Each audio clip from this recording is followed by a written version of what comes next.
Assalamualaikum warahmatullahi wabarakatuh. Perkenalkan, nama saya Putri Syara Masyur, dan kali ini saya akan membahas latar belakang dari sebuah bahasa. Bahasa merupakan budaya manusia yang sangat tinggi nilainya, karena dengan berbahasa manusia dapat berinteraksi serta berkomunikasi dengan masyarakat sekitar. Dengan berbahasa pula, manusia dapat mengembangkan serta mengabstraksikan berbagai gejala di sekitarnya.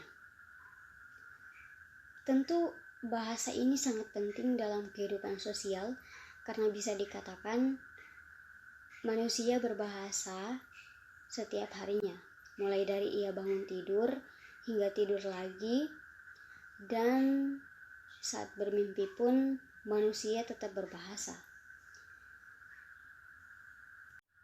Dalam mempelajari bahasa, tentu tidak cukup jika kita hanya mengetahui apa itu bahasa, tetapi lebih dari itu, bagaimana bahasa itu digunakan.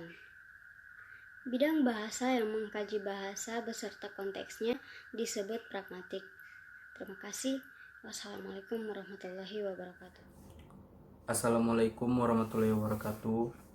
Perkenalkan, saya Kevin Hamzah, jurusan Bahasa dan Sastra Indonesia, kelas 1B. Di sini saya akan melanjutkan materi dari teman saya. Baiklah, langsung saja kita ke materinya. 3. Berdasarkan situasi dan pemakaian, ragam bahasa baku dapat berupa 1. Ragam bahasa baku tulis, dan 2. Ragam bahasa baku lisan. Dalam penggunaan ragam bahasa baku tulis, makna kalimat yang diungkapkannya tidak ditunjukkan oleh situasi pemakaiannya. Sedangkan ragam bahasa baku lisan, makna kalimat yang diungkapkannya ditunjang oleh situasi pemakaian sehingga kemungkinan besar terjadi pelepasan unsur kalimat. Oleh karena itu, dalam penggunaan ragam bahasa baku tulis diperlukan kecermatan dan ketepatan di dalam pemilihan, penerapan kaidah ejaan, struktur bentuk kata dan struktur kalimat, serta kelengkapan unsur-unsur bahasa di dalam struktur kalimat.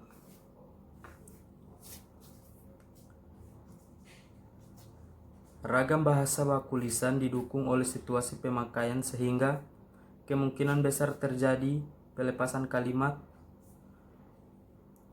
Namun hal itu tidak mengurangi ciri kebakuannya.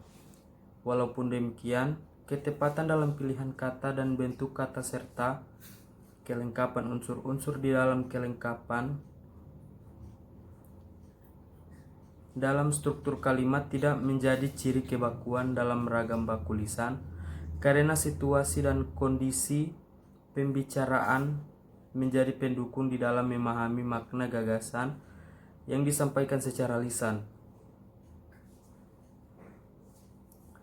Bahasa lisan lebih ekspresif, di mana mimik, intonasi, dan gerakan tubuh dapat bercampur menjadi satu untuk mendukung komunikasi yang dilakukan.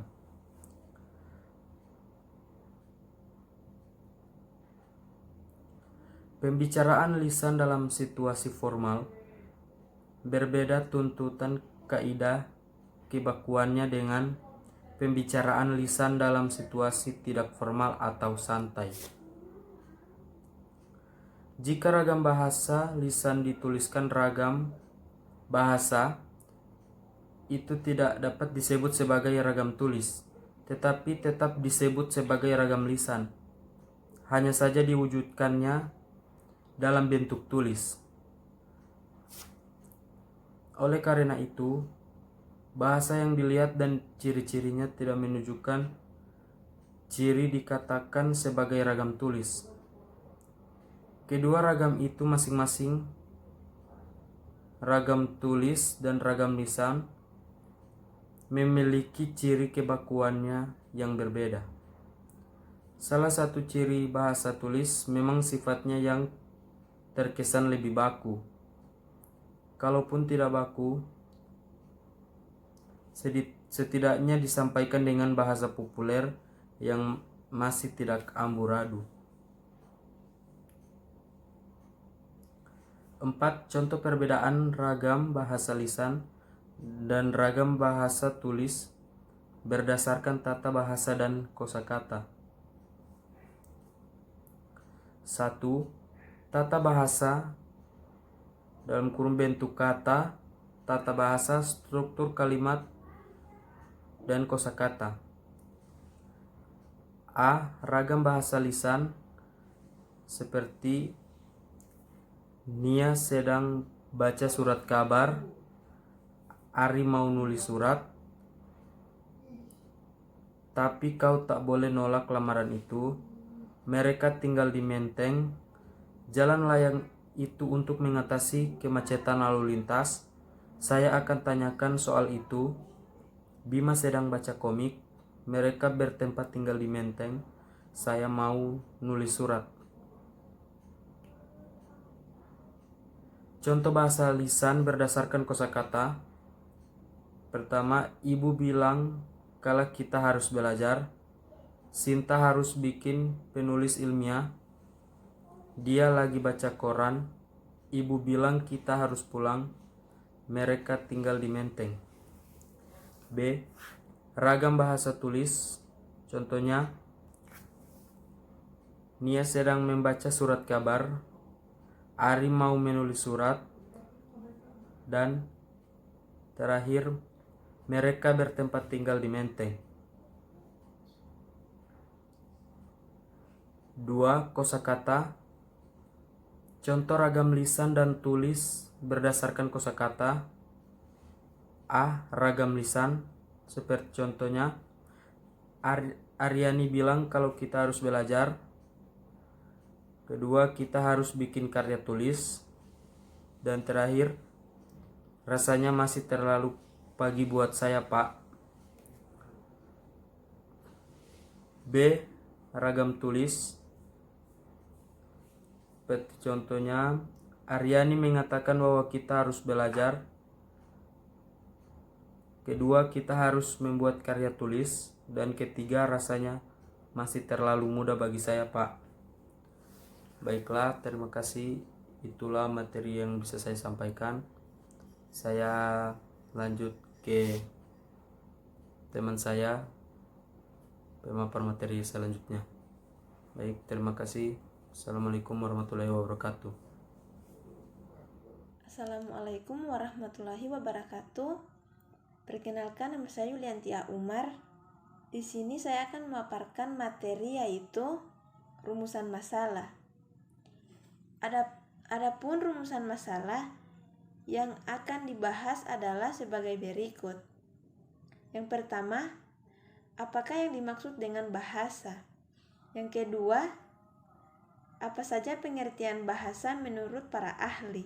Yang ketiga, bagaimana cara mendefinisikan unsur-unsur yang terdapat dalam tindak bertutur kata? Materi yang kedua adalah batasan dalam bahasa lisan. Bahasa lisan adalah alat komunikasi antar anggota masyarakat yang berupa bunyi, suara atau tanda, isyarat atau lambang yang dikeluarkan oleh manusia untuk menyampaikan isi hatinya kepada manusia yang lain. Lebih dan kurangnya saya minta maaf. Wabillahi taufiq wal hidayah. Wassalamualaikum warahmatullahi wabarakatuh. Baiklah, di sini saya akan melanjutkan materi yang telah disampaikan oleh Yulianti, yaitu tentang ciri-ciri bahasa lisan. Ciri-ciri bahasa lisan ada 7. Yang pertama, memerlukan orang kedua atau teman bicara. Yang kedua, tergantung situasi, kondisi, ruang, dan waktu. Yang ketiga, tidak harus memperhatikan unsur gramatikal, hanya perlu intonasi serta bahasa tubuh. Yang keempat, berlangsung cepat. Yang kelima, sering dapat berlangsung tanpa alat bantu. dibantu. Yang keenam, kesalahan dapat langsung dikoreksi. Dan yang terakhir, dapat dibantu dengan gerak tubuh dan mimik wajah serta intonasi. Baiklah, itulah presentasi dari kelompok kami. Mohon maaf bila ada salah kata. Wassalamualaikum warahmatullahi wabarakatuh.